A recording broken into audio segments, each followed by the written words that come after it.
Terima kasih bagi kita semuanya. Memang kita pagi ini sangat tergugah, ya minimal memecah sebagai icebreaker bagi kita, bahwasanya kita tidak lagi di comfort zone. Orang Islam di Indonesia memang mayoritas kesannya di zona nyaman terus, Pak.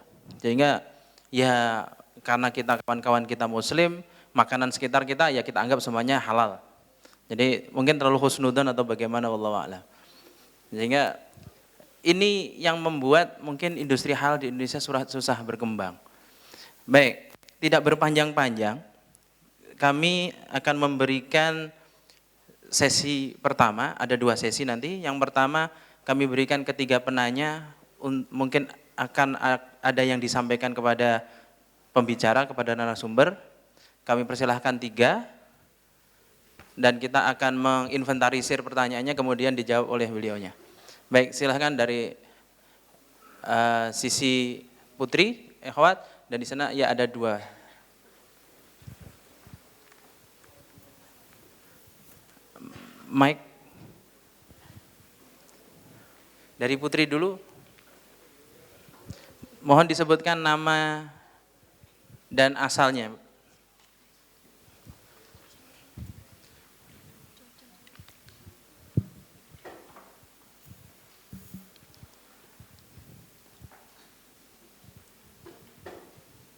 Bismillahirrahmanirrahim. Assalamualaikum warahmatullahi wabarakatuh. Waalaikumsalam warahmatullahi wabarakatuh.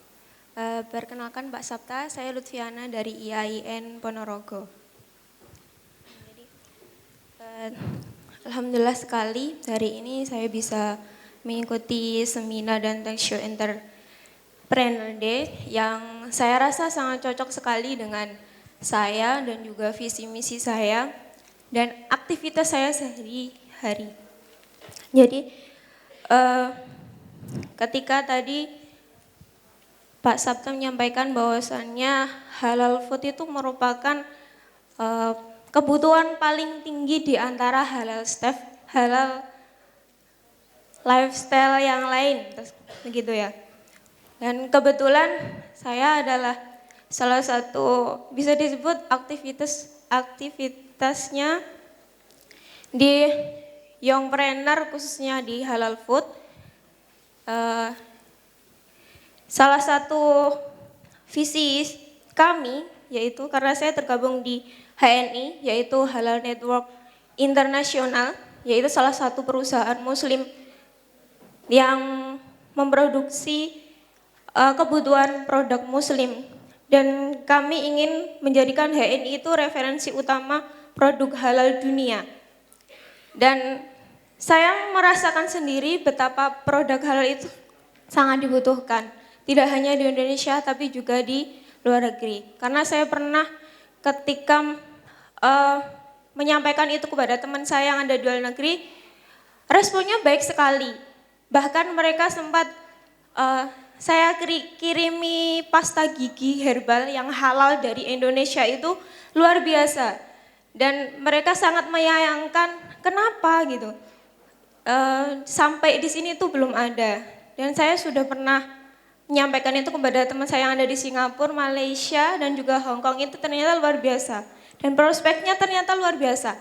Tapi sayangnya yang saya tanyakan Pak, di Indonesia ini khususnya tidak usah jauh-jauh. Teman-teman saya gitu, ketika saya kenalkan, oh ini loh produk halal gitu ya. Oh ini loh produk-produk halal. Kebetulan saya di rumah itu buka halal mart, Pak. Jadi mulai dari pasta gigi, sabun, kemudian insya Allah ini nanti HNI mau launching sabun cuci halal gitu. Gitu. Mereka itu masih sangat minim sekali minatnya. Jadi mereka masih pikir-pikir apa sih gitu. Mereka lebih suka yang murah harganya, tapi masih berpikir ulang untuk mendapatkan halalnya tersebut, kayak seperti itu. Nah, bagaimana pertanyaan saya tuh bagaimana sih caranya pendekatan yang paling berpengaruh kepada mereka? Padahal saya pikir itu para pemuda, khususnya mungkin anak-anak pondok ya. Selama ini saya masuk di pondok-pondok itu mengenalkan itu luar biasa.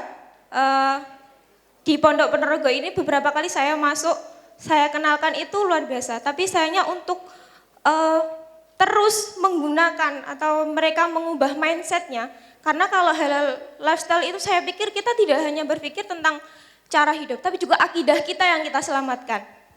Bagaimana kita itu memberikan pengetahuan bahwasannya ini loh Islam. Islam punya cara sendiri untuk berdalam hidupnya. Entah itu dari farmasi, dari yang lain itu punya sendiri. Itu pertanyaan dari saya, Pak. Dan mungkin itu bisa dijadikan salah satu referensi produk halal di Indonesia. Alhamdulillah kalau di HNI itu sudah baru kemarin saya hadir menyaksikan langsung HNI sudah go internasional, khususnya di Thailand, Malaysia, dan Hong Kong. Seperti itu. Terima kasih pertanyaan dan pernyataan yang sangat menarik. Silahkan dua di belakang. Yang berdiri dulu itu.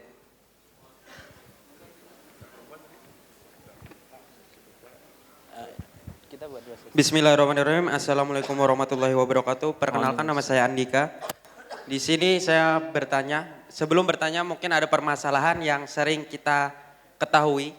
Jika kita melihat berita di investigasi, di situ maraknya makanan-makanan yang mengandung bahan-bahan kimia berbahaya.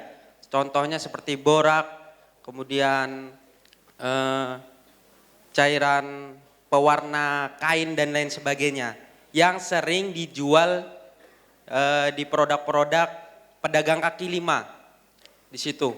Nah, jika kita melihat ini otomatis sangat merugikan konsumen menengah ke bawah, di mana pedagang kaki lima ini juga belum ada sertifikasi halal. Bagaimana pendapat Anda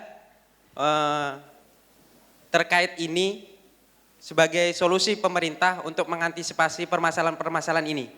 Ataupun solusi kita sebagai pemuda untuk bisa mengantisipasi permasalahan-permasalahan ini? Mungkin itu saja. Wassalamualaikum warahmatullahi wabarakatuh.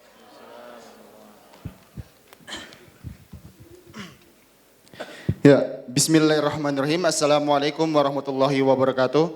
Perkenalkan, nama saya Muhammad Musa Risan dari program studi Hukum Ekonomi Syariah semester 2. Jadi saya mau menanyakan tentang seperti yang kita ketahui dulu, Indonesia ini adalah negara muslim terbesar ya, termasuk negara muslim terbesar. Dan tadi Antum telah memaparkan bahwasanya Indonesia ini tidak masuk di top 10 halal food. Dan yang saya mau tanyakan, apa saja faktor-faktor yang membuat Indonesia ini tidak masuk di top 10 food halal food? Itu yang pertama. Terus yang kedua, untuk merekomendasikan produk halal, apakah kita hanya melihat di bahannya saja atau cara mengelolanya saja? Apa kita harus juga melihat di alat-alat yang digunakan untuk membuat atau memproduksi bahan tersebut atau produk tersebut gitu. Karena seperti yang kita ketahui juga banyak berita-berita yang telah menyebar seperti kuas untuk pembuatan kue itu kan ada yang terbuat bulunya itu terbuat dari bulu babi gitu. Untuk pembuatan kue gitu. Jadi apakah memang kita harus juga memeriksa di bagian peralatan produk tersebut? Apa kita hanya perlu memeriksa di bahan atau cara pembuatannya? Udah, itu aja pertanyaan saya. Wassalamualaikum warahmatullahi wabarakatuh. Assalamualaikum warahmatullahi wabarakatuh. Silakan Bapak menjawab dulu.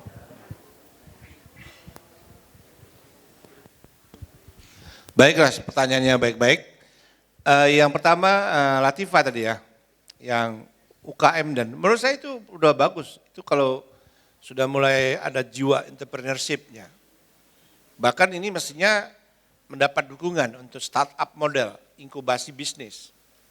Startup model itu inkubasi itu gimana caranya para kreator inovasi tadi kreatif itu kalau tidak dibarengi juga dengan entrepreneurship, barangnya nggak laku. Jadi tadi sudah mulai masuk dari dua sisi.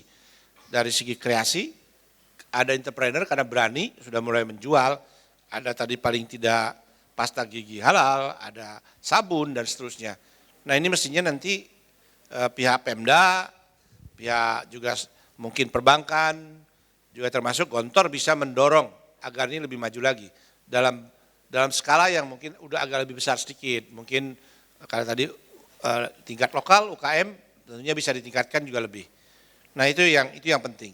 Yang kedua juga sudah mulai berani untuk tampil di pemasaran. Mungkin nanti bisa tampil tuh Mbak mana Latifah tadi, mana orangnya tadi. Nah, you bisa tampilkan juga di Expo nanti di Oktober. Bisa kalau nggak bisa satu boothnya bisa jual baik bareng-bareng. Umpamanya eksibisi produk-produk atau karya-karya industri halal dari Ponorogo atau dari Gontor atau dari Unida. Silakan. Nah, mulai berani tampil. Kenapa? Nanti baru dapat feedback dari sana. Mulai kita kalau ada bisa menggandeng investor, pemasarannya dan seterusnya. Nah, itu mulai start seperti itu. Enggak ada industri besar dimulai dengan terlalu besar, kecuali kalau yang sudah besar. Nah, mulai start seperti itu. Itu yang menurut saya harus dilakukan. Menurut saya bagus, kita berikan apresiasi itu buat Latifah, kita berikan tepuk tangan. Terus untuk Andika ini halal sertifikasi, memang perlu ada sertifikasi tapi kita juga harus step by step bertahap. Karena apa? Karena ada juga pengetahuan masyarakat, karena ekonomi dan seterusnya, mereka belum terlalu aware tentang masalah safety food, makanan yang aman untuk dikonsumsi masyarakat. Bahkan kan kerjaannya BP POM itu. BP POM itu Badan Pengawasan Obat dan Makanan. Yang kemarin juga baru nangkep di Tangerang, ya kecap yang dicampur dengan saus kecup tuh saus tomat yang dicampur dengan formalin supaya dia awet. Nah itu juga menurut saya kan dia cuma peduli untung tapi tidak peduli kesehatan masyarakat. Banyak juga mie, tahu, tempe, makan tahu terutama itu juga dengan menggunakan zat-zat gitu. Menurut saya itu tidak boleh, udah tidak baik, tambah lagi tidak halal dan juga tidak safe mencelakakan manusia. Nah ini yang perlu tentunya pengawasan dari BPOM UI. BP POM ya yang juga ada MUI-nya di sana yang untuk urusan sertifikasi. Menurut saya sertifikasinya adalah kita berikan kesempatan juga bagi industri menengah, UKM, tentunya ini yang masih dalam proses agar juga tidak terlalu mahal biaya sertifikasinya. Apabila sudah waktunya mereka bisa mendaftarkan dengan mudah. Kalau di Thailand itu sangat transparan, biayanya berapa, terus lamanya berapa, dan mereka didorong untuk mempunyai sertifikasi.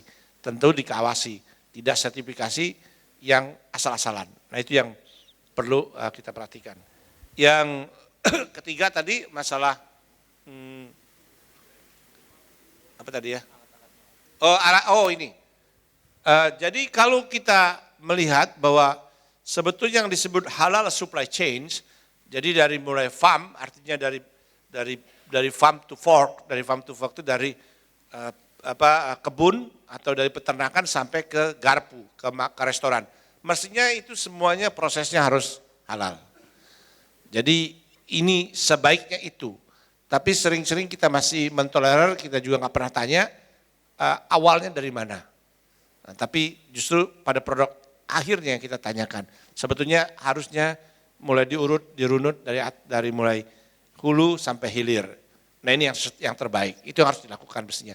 Apalagi kalau bentuk-bentuk produk yang mass, produk yang global. Contohnya umpamanya kalau kita Unilever itu punya produk-produk yang dari hulu ke hilir. Nah itu harus betul-betul tunduk kepada aturan itu. Nestle itu juga dia memproduk susu dan seterusnya, coklat, itu harus diperhatikan sumber dari mulai air sampai akhir. Karena mereka industri besar, harus comply dengan itu. Nah juga McDonald, tadi ada Awi dan seterusnya, harus seperti itu. Ada beberapa restoran sih sering orangnya, ownernya Muslim, tapi kalau kita tanyakan ayamnya beli dari mana, ini masih juga meragukan. Tapi paling tidak itu ya masih termasuk subhat itu kita bisa pertanyakan. Tapi sebaiknya kalau yang apalagi sudah besar harus mengikuti pola halal supply chain. Itu yang bisa saya jawab dari Andika dan tadi yang terakhir. Terima kasih. Terima kasih. Kemudian selanjutnya kami buka session yang kedua. Ada Putri 1 yang 2,5. Silakan. Oh nggih, Bapak dulu. Mike.